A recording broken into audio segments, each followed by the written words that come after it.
رب تک پہنچنے کے 3 راستے ہیں جو استعمال کیے جا سکتے ہیں. ایک عقل، دوسرا علم، اور تیسرا عشق.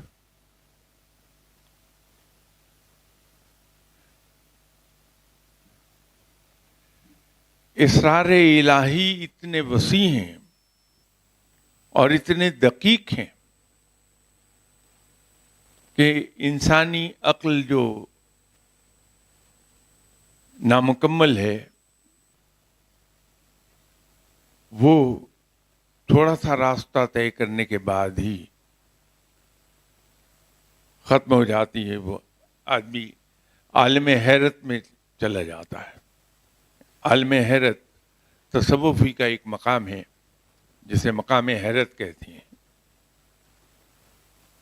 مقام حیرت اصل میں وہ پوائنٹ ہے جہاں جا کر عقل دنگ رہ جائے اور انسان حیران ہو جائے.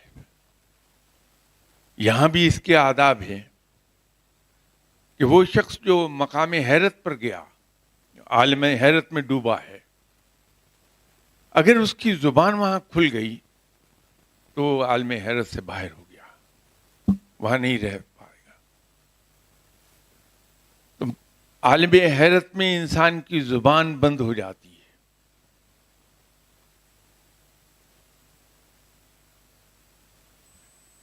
تو عقل تو دنگ رہ جاتی ہے تھوڑے سے سفر کے بعد، کہ اس کے بعد انسانی عقل سمجھنے سے قاصر ہوتی ہے کہ یہ سب کیا ہے. ہمارا علم بھی مکمل نہیں ہے.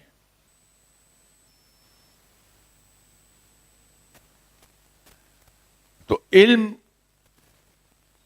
ایک جگہ جا کے ہمارا ختم ہو جاتا ہے. یہ صرف عشق ہے جو ہمیں رب سے ملا دے گا. اس کے علاوہ اور کوئی دوسرا راستہ نہیں. اور عشق کے بارے میں نے عرض کیا کہ عشق سے پہلے کی سٹیج محبت ہے. اور محبت میں صلہ مانگا نہیں جاتا.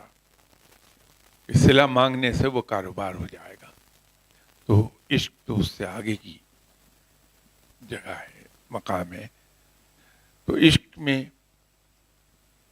یہ کہاں سے سوال آئے گا کہ میں 25 سال سے اپنے رب کو پکار رہا ہوں، مجھے اب تک کچھ نہیں ملا. تو پھر غرض شامل ہو گئی اس میں. تو جہاں غرض آئے گی وہاں رب نہیں ملتا. پھر وہ جو مقصد ہے وہی حاصل ہو جائے گا. عشق میں تو انسان رب کو پکارتا جاتا ہے، صرف اس امید پر کہ میرا رب کبھی تو جواب دے گا.